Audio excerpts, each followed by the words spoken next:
Hi guys, this is lab 11 review for histology, microanatomy of the esophagus, stomach, and intestines.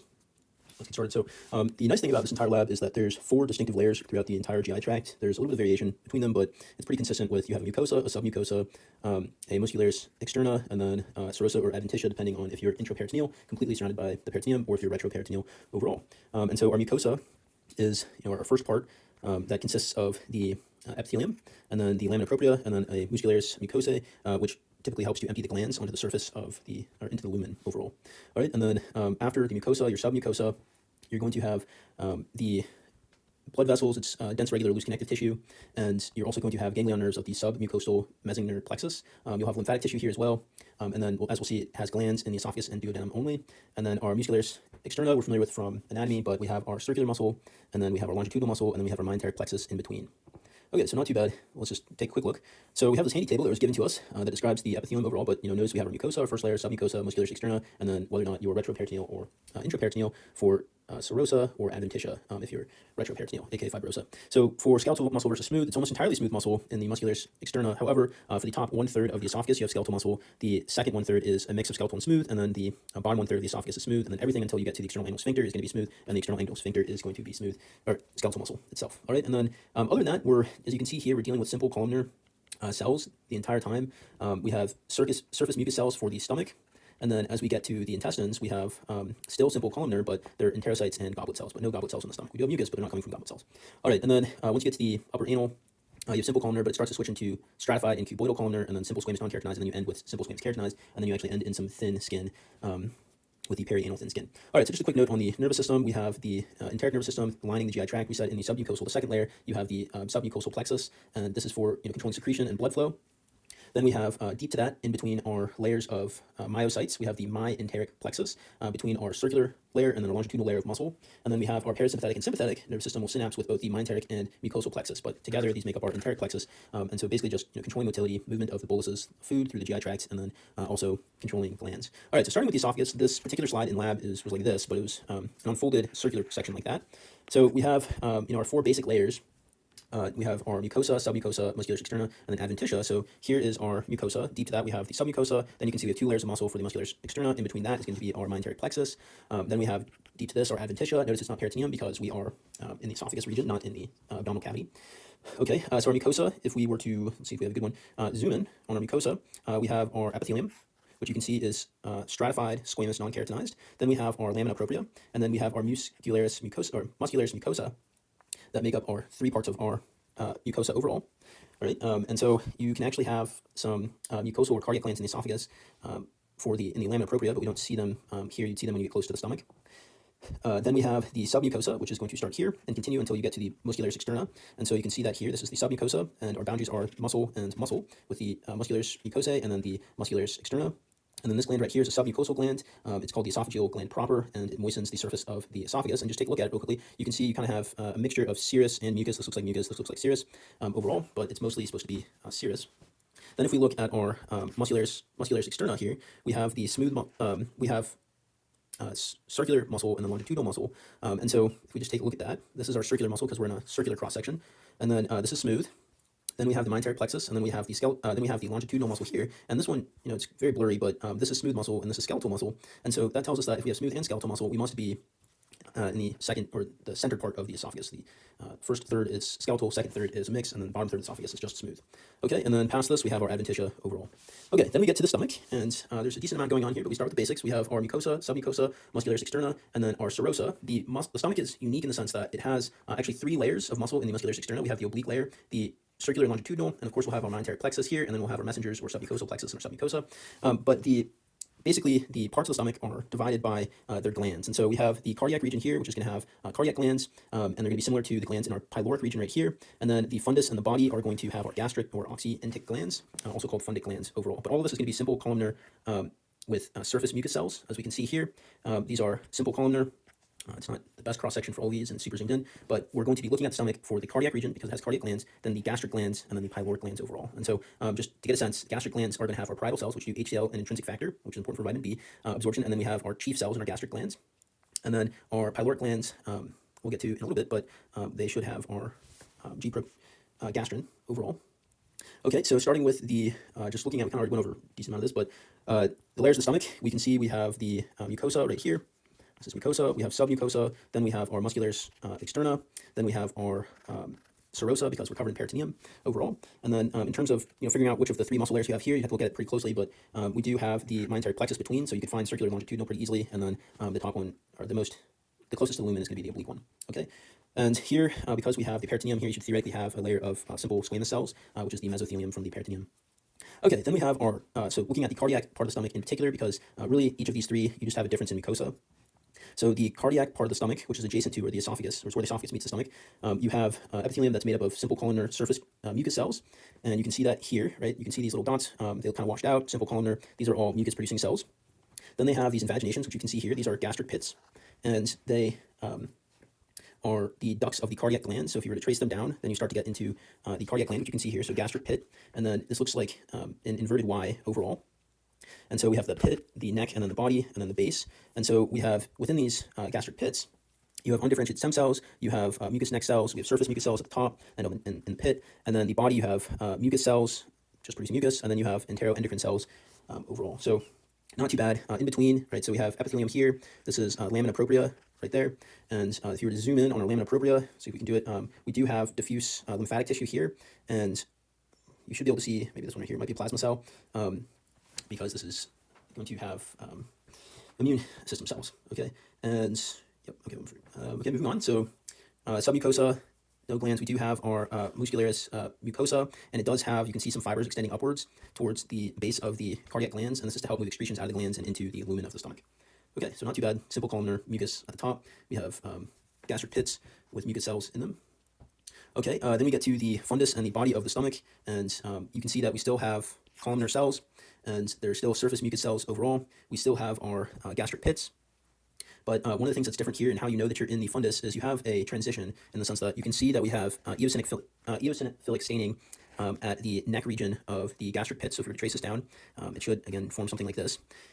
You have eosinophilic staining, and then you get basophilic staining. And so the eosinophilic staining bands, which you can kind of zoom out a little bit, but you should be able to see it here, and it's a little darker down here. But the eosinophilic is going to have our parietal cells producing HCl and intrinsic factor, and then our chief cells producing pepsinogen, which becomes pepsin after it's exposed to hydrochloric acid. Okay, and so you can see that a little bit here. Parietal cells are in this eosinophilic part, and then we have our chief cells in our basophilic part. Okay, and then you can kind of see this too right here. It's a little bit more eosinophilic, so that would be where our parietal cells are, and then down here is where our chief cells would be overall. Okay, so we have our mucosa extending to our muscularis externa, or our muscularis mucosae right here, and then deep to that we're going to have our submucosa. And so it's important to know that in the stomach you have these folds of submucosa that are called rugae. They're temporary folds to allow the stomach to expand when it's full of food. Submucosa, we know, is dense regular connective tissue, and it would contain the submucosal plexus.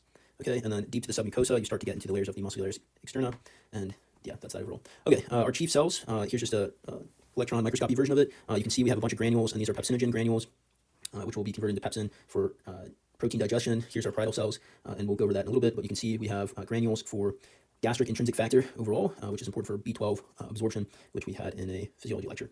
Okay, and we'll talk more about that right now. So our parietal cells, we know, are involved in hydrochloric acid production. In particular, within our nice parietal cell that we have here, we have our friend carbonic anhydrase, and we know carbonic anhydrase takes carbon dioxide with water and ultimately produces bicarbonate and hydrogen ion. And so you're going to have bicarbonate pumped into the lamina propria. And when it does that, it's going to use an exchanger to get chlorine ion to come in. Then you have chlorine ion going through basically chlorine channel, get pumped out, or to go out, let out. And then you also have a H plus and potassium ATPase to pump out our hydrogen ions into the lumen, and then together you get hydrochloric acid. And so our potassium is coming in through a potassium-sodium ATPase overall. Okay, so then one other thing to note, so this is an electron microscopy of the parietal cell, and we have these distinct features right here, which are our intracellular caniculi, and you can see that they're extending outwards when the cell is active and releasing our HCl, and that when the cell is inactive, these intracellular caniculi are closed in the cell, so not exposed to the lumen, but these intracellular caniculi are a big hint that you're looking at a electron microscopy of a parietal cell overall. Okay, then we have the pyloric region of the stomach, and pyloric region of the stomach has our G cells, which are going to produce gastrin. And so how do you know you're in the pyloric region versus stomach? Well, we don't have that banding that we saw here in our gastric fundic region, and you have really this exceptionally long gastric pits, and so and then you also have this mucosa right here is very basophilic. So long gastric pits, long mucus glands, very basophilic, and you're like, this is the pyloric region of the stomach, and it's going to have mucus cells and our enteroendocrine cells, aka G cells, that are going to produce gastrin. Okay, so the very top, you can see we still have simple columnar, just like the rest of the stomach, and it's simple columnar surface mucus cells in particular. In between, we do have our lamina propria, and that extends down to our muscularis mucosae, smooth muscle. Looks like we have perhaps a lymph nodule right there with B lymphocytes, which is just a good reminder that we have gut associated lymphatic tissue, GALT, here, but G cells and mucus cells within these gastric pits, simple columnar overall. All right, and then this guy is thick. Okay, moving on to the duodenum, which is where the pyloric sphincter leaves. You go from the pyloric region to the duodenum of the small intestine. Just like everything else, we have 4 layers: our mucosa, submucosa, muscularis externa, and then the very end is our serosa, since we're covered in peritoneum. And in particular, our mucosa is notable because it has villi, and so you can see a villi here, and you have these permanent mucosal folds, which are called villi. You can see those here, and then our lecturers made a point to specify these guys, villi, are not the same as microvilla. You would find microvilla extending outwards from our surface enterocytes. Okay, so here's a distinction that we now have. We've gone from surface mucus cells in our stomach, which are simple columnar, to we're still simple columnar, but now we're enterocytes with microvilla on them. All right, and so you can see that here. We have enterocytes, and then we also have the presence of goblet cells for the first time overall. Okay, so goblet cells, enterocytes, and then we also have enteroendocrine cells, which will release hormones. We can't really see these here, but we'll see them in the review part of the lab at the very end. Okay, so epithelium, then we have our lamina propria. You have the muscularis muscle layer beneath, which maybe we can see some extensions of it coming up, but you have submucosa here. So muscularis mucosa would theoretically be like here, and then maybe we could see it better here. No. Anyways, the second thing that separates our duodenum from other regions is we have a submucosa that has, so submucosa right here, see all these little glands? So these glands are unique to the duodenum. This is Brunner's gland. In the duodenum only, it's compound branched tubular glands that produce an alkaline, aka basic mucus that drains into the crypts of Lieberkühn. So we haven't seen these crypts yet, but basically we've gone from gastric pits to now we have crypts of Lieberkühn. So these crypts right here, we have our villi extending upwards, and then it goes into these invaginations, which are our crypts of Lieberkühn. These crypts are going to have immature enterocytes here, and these are constantly growing, and you can see that eventually they slough, the mature ones just slough off, so they're constantly being, enterocytes are constantly being replaced. You have undifferentiated stem cells, which can become immature enterocytes or goblet cells, and at the very bottom you have Paneth cells, which produce lysozyme, which is antimicrobial, antibacterial, and our friends, and this is in the lamina propria, our friends, the Paneth cells, are really nice because you can see them quite easily. So here we have, instead of a gastric pit, because we're not in the stomach anymore, we have a crypt of Lieberkühn, and can you see the eosinophilic staining right here at the bottom of these pits? That staining is evidence of our Paneth cells, which produce lysozyme, which is antimicrobial, antibacterial. Okay, why is that important? Well, these guys are going to be, these Paneth cells are going to, and these crypts of Lieberkühn are going to be throughout the small intestines, but they're going to go away when you get to the large intestine. And you're like, why would they go away when you get to the large intestine? Because when you're in the large intestine, you have a native bacteria, and then you wouldn't want to kill those by having Paneth cells. So these guys are in the small intestines only. Okay, so we already said our submucosa in the duodenum only has these beautiful Brunner's glands, which is producing a mucus, and then deep to this, of course, we have our muscularis externa, our wonderful third layer with circular muscle, and then our mesenteric plexus, which you would theoretically be able to see like right there, and then our longitudinal muscle right here, and then we end with our serosa, since we are covered in peritoneum. Okay, so just a little bit more on enterocytes. We have our friends, the enterocytes, our simple columnar lining here. Remember, we have goblet cells as well, and our enterocytes are going to be doing a whole lot of stuff. In particular, they are necessary for the uptake of carbs, proteins, and lipids. And I think I might have missed mentioning something on this page. So importantly, we have in our lamina propria, there are a lot of fenstrated capillaries. So let's see if we can try to see one. But on the edge of the, so maybe this, no. Oh, here we go. Right here, there is these are some red blood cells. And I think right here, there's some red blood cells. So we have these fenstrated capillaries in along the bottom of the epithelium for really all of the small intestines. And the purpose is for them to absorb nutrients overall. And eventually, this will go back to the liver. Okay, but importantly, we have in the middle of our villi, right here, you can see we have lacteals, arteries, and veins. And so generally these lacteals would look something like this after you have ingested a fatty meal, because our micelles, which are taking our digestive lipids into our cells, are going to become chylomicrons, and then those are going to go into our lacteals, and then go through our lymphatic system and drain into the thoracic duct, and eventually get to the rest of the blood. Okay, so now we've mentioned that, back to our enterocytes, they are going to help us uptake our carbs, proteins, and lipids from our micelles. They're also important for water absorption and the release of secretory IgA, which is an antibody. In particular, I mean, you can look a little bit here for uptake of nutrients, but there's not too much here. This is a physiology kind of discussion. So I guess importantly with the water, you have basically the intake of sodium, potassium, ATPase to move sodium ions into intercellular spaces. All right, so you have sodium ions coming in, and then water is going to follow that as well. All right, and we remember from physiology, the absolute reverse mechanism happens with the secretions at the end of the large intestines to make sure their stool or poop is well lubricated. Okay, so then we have some just enterocytes. You can see we have microvilla, which make up our brush border, and this is going to contain different enzymes to break down our proteins and sugars. And so this is enterocytes. This whole guy is enterocyte, and this is microvilla, and this is glycocalyx on the top, actually, which is going to contain the enzymes. Okay, and then this is another picture of small intestine, and here we have a nice goblet cell, and then we have enterocyte over here, and we have these nice microvilla at the top. Okay, and then one other thing to know, we have, just like in the stomach, at the bottom of our gastric pits, we had these enteroendocrine gland cells, which produce gastrin. Here we also have enteroendocrine glands for secreting different hormones. Overall, they're very hard to see though, so yeah, we'll look at that at the end of this lab review. All right, so moving on to the ileum and the jejunum. The jejunum comes first and then ends in the ileum, and then we know the ileum connects to the cecum. So we go from our friend the duodenum to the jejunum to the ileum to the cecum, the first part of the large intestines. So these two are histologically similar, or at least close enough that we don't have to be able to distinguish. In particular, there's one other thing we forgot to mention on the duodenum. You do have these, let's see if I even wrote it down. On the duodenum, the submucosa, you do have these permanent folds, which are Pycla cercalis folds, and this is in the submucosa, and it's going to contain the submucosal mesenteric plexus, which you can actually see that plexus here, and these are ganglion cells overall. And these folds, which you can see the edge of that fold here, for in the submucosa, are permanent folds just to extend the surface area. And let's see, yep, so here is a giant fold. This is the permanent submucosal fold called the Pycla cercalis. Okay, yikes, so quite a bit. We have our normal layers, so right here we have our mucosa, then we get to our submucosa, then we have our muscularis externa, and then we have our serosa. Again, just like the rest of the intestines, we have simple columnar with our enterocytes and goblet cells, and you can see that here, simple columnar, and we have our nice goblet cells overall, and then we get into our crypts of Lieberkühn. Notice we have our Paneth cells here. They're present throughout the entire small intestines, but not in the large intestines as we described, and we would have our fenestrated capillaries if you were to be able to zoom in and see, because we are still trying to do absorption of material. Okay, so not too bad. Muscularis externus, nothing of note going on. It's just a standard circular mesenteric plexus, longitudinal overall. Okay, so then we get to the ileocecal junction, which is where our ileum is meeting up with the first part of the large intestine, the cecum, and right here, this is the end of the ileum, and this is the cecum. And so you know that you're at the end of the ileum because you have these large nodules of gut-associated lymphatic tissue called Peyer's patches, which are some secondary lymph nodules, which are full of B cells. All right, so this is a second lymph nodule right there. You still have your Paneth cells in your ileum, but not in your cecum. And our Paneth cells, again, remember, secrete lysozyme. They also secrete defensins we haven't mentioned yet, but they are secreting both of those, and they're both antimicrobial, antibacterial. Okay, B is a section of cecum, and we have the end of our villa. So we have nice villa, no more villa. All right, so villa are for small intestines only. When we get to large intestines, we're going to lose our villa. Sad. All right, and then we have just a note on secondary lymph nodules. Here we have our immature B cells that are differentiating B cells, and then so you can tell it's secondary lymph nodule because you see like a border, and this outer border is just B cells on the outside that have not reacted to an antigen. Okay, but these patches are throughout the ileum. It's a good way of knowing that you're at the end of the ileum. These Peyer's patches right here, full of B lymphocytes. Okay, moving on to actual small intestine, the cecum. So, as we said, notice there's no villa. You can draw a straight line across. Nothing is projecting upwards.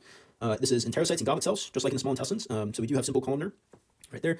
So epithelium, lamina propria. We have our crypts of Lieberkühn. And specifically, notice there's no Paneth cells. We have no basophilia or eosinophilic staining right there. So no Paneth cells because you want to protect your natural biome. Then we have our muscularis mucosae. And 4 is our crypts of Lieberkühn, which we've already mentioned. 3 is our lamina propria. We, of course, will continue to have gut-associated lymphatic tissue overall.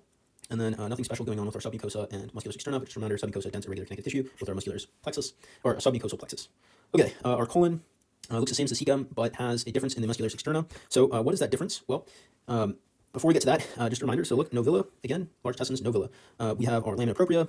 The crypts of Lieberkühn are not very long, or excuse me, they tend to be fairly long, and there's no Paneth cells overall.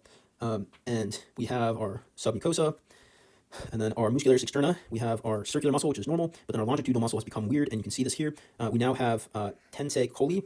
So basically, our longitudinal muscle is now in bands, and you can see that here. It's not a continuous layer like it was before, and it kind of thickens and then tapers and then disappears overall. And so you can see that here, but we have a normal circular muscle layer, and then we have a weird longitudinal layer overall. We still have our mesenteric plexus though. Okay, so now we are at the anal canal and the upper anal canal, and in lecture or in the lab, they make a point of saying that the rectum and the upper anal canal are histologically the same. And then you're like, okay, well, did we talk about the rectum? And it turns out that the rectum is just the last portion of the large intestine. So basically what we're saying is that the end of the large intestine and the upper anal canal look the same, okay? And so we are going to have a number of differences though. So we'll talk about those, but we have basically simple columnar and simple columnar enterocytes with our friends, the goblet cells, right? And then we have, this is going to change as we go from rectum to deeper in the, or lower towards the feet, anal canal. All right, but again, just to give you, this is the rectum, is the last part of the large intestines. Then you get into the anal canal right here, and you can see that what we're going to be dealing with is we have this smooth muscle here. This is our regular smooth muscle layers, and then you are going to have the appearance of the internal anal sphincter, which is smooth muscle, and then we have a skeletal muscle right here, which is our external anal sphincter that's going to make an appearance. Okay, so moving from the well, I suppose one of the things that we should point out really quickly, so we have our inner circular layer of muscle for the muscularis externa, and then we have our outer longitudinal muscle. You can see that the outer longitudinal is staying pretty consistent while we're in between end of rectum and upper anal canal, which is this whole region. But notice how the circular muscle starts to taper off, and then it enlarges, and it becomes the internal anal sphincter right here. Okay. We also have a transition from rectum to upper anal sphincter. How can you tell the transition? It's not super clear, but when you go from upper anal to lower anal, you do see a big difference, which we'll go over right now. Okay, so from upper to lower anal canal, you have an epithelium change. You go from our simple columnar with our enterocytes and goblet cells, right? So simple columnar, enterocytes, goblet cells, and then you go to a stratified cuboidal, which is a little bit strange because we're used to stratified squamous, but it's stratified cuboidal. This is a typo. And then as you go further along this, you go from stratified cuboidal non-keratinized to stratified squamous keratinized as you get towards the end of the lower anal canal, okay? And then you can see that we still have our crypts of Lieberkühn, but you have a disappearance of them. So here we still are, we have our crypts, and then you have a disappearance of the crypts here. And then we also have, at the end of our mucosae, we have our muscularis mucosae, and you can see that right here, it disappears overall. So our muscularis mucosae disappears as we go from upper anal canal to lower anal canal. So now over here, we're lower anal canal. This is still upper anal canal. Okay, so just, this is the same thing, just saying that our muscularis mucosae, you can see that it is disappearing overall. And we still have our regular submucosa, dense regular connective tissue, submucosal plexus. And then we already discussed this, but the muscularis externa, the circular region, or circular layer is becoming the internal anal sphincter, which we saw here. So going from this to this. Okay, then this was a slide specifically of just the lower anal canal, but leading from the lower anal canal to actually perianal thin skin. So this is all our end of our lower anal canal, but you can see that we're getting the end of our internal anal sphincter, and then we have our longitudinal muscle, which is tapering off, so these are both ending, and they're getting replaced by skeletal muscle right here, which is our external anal sphincter overall. So we have, change in the muscularis externa, and again, this should hopefully make some sense, right? We have the end of longitudinal muscle, the end of the internal anal sphincter, and then we have a replacement by the external anal sphincter overall. All right, and then we're going to be going from this stratified squamous keratinized to, as we get to right here, we have skin, thin skin in particular. All right, so let's take a look at this perianal thin skin that's right here. We're going from stratified squamous keratinized to thin skin. Okay, so we have stratified squamous keratinized on our thin skin. Remember, just a reminder of thin skin, we have our epidermis, our dermis with a papillary layer, and a reticular layer. And within the dermis, we have hair follicles.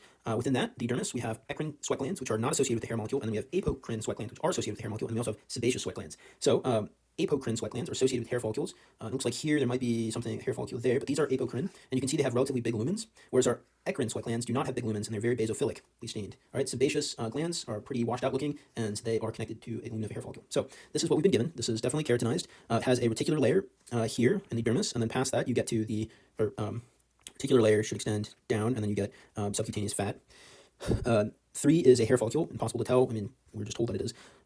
Maybe there wasn't the letter 3 there. 4, right here, are these big lumen sweat glands. So this is an apocrine sweat gland associated with hair follicle. And then over here, we have an eccrine sweat gland. We have those tiny lumens and very darkly basophilically stained. Okay, so that's just about the end. We had some review questions, though. In particular, we had mentioned that we have enteroendocrine cells and that they're hard to identify. And so this is a slide that's been stained with both PAS and silver. And so here we have a goblet cell, which is shows up with PAS. And then here at the bottom for 2, this is a enteroendocrine gland, which are going to release hormones. These are, yep, okay. And so then down here we have another goblet cell, the bottom of our crypts of Lieberkühn, because we're not in the stomach. Those stomach, we have gastric pits instead. At the bottom of the crypt of Lieberkühn, we have our Panna cells, which you can see here, and then here's another enteroendocrine cell, and you can see the nucleus is generally at close to the basement membrane, so you can see here. Okay, so next is the appendix, which is, again, just from the lab review guide, not the actual lab itself. Appendix, we have our 4 layers. We know the appendix is associated with the cecum, so this is technically large intestine. We have a simple columnar, we can't really zoom in very much, but simple columnar with enterocytes and goblet, aka the same as all of the small intestine and intestine. We have a lamina propria, lamina propria here, epithelium right here. Then we have our muscularis layer, muscularis mucosa. Submucosa is right here. Notice we do have gulp associated with our lymphatic tissue. These look to be secondary lymphatic nodules. And why would that make sense? Well, this is associated with the cecum. It's generally we would have lymphatic tissue overall. Okay, how to distinguish the colon from the appendix, or the appendix from regular large intestines? It's got a very small diameter, and instead of the pteria coli that you see in the large intestines, you actually have a very consistent longitudinal muscle layer. Okay, and then we've already looked at this, but just a reminder: parietal cells. Observe the intracellular caniculi. This is our hint that it's a parietal cell, and then we have lysosomes here, and yep, there is a chief cell over here, and junctional complex. Yeah, nothing else to really know right there. Here is an enteroendocrine gland. We can see the nucleus is close to the bottom border. We have the lumen right here, and then we have these mucus granules right there overall. All right, and that brings us to the end of our lab review. Good job, guys, and we'll see you next time.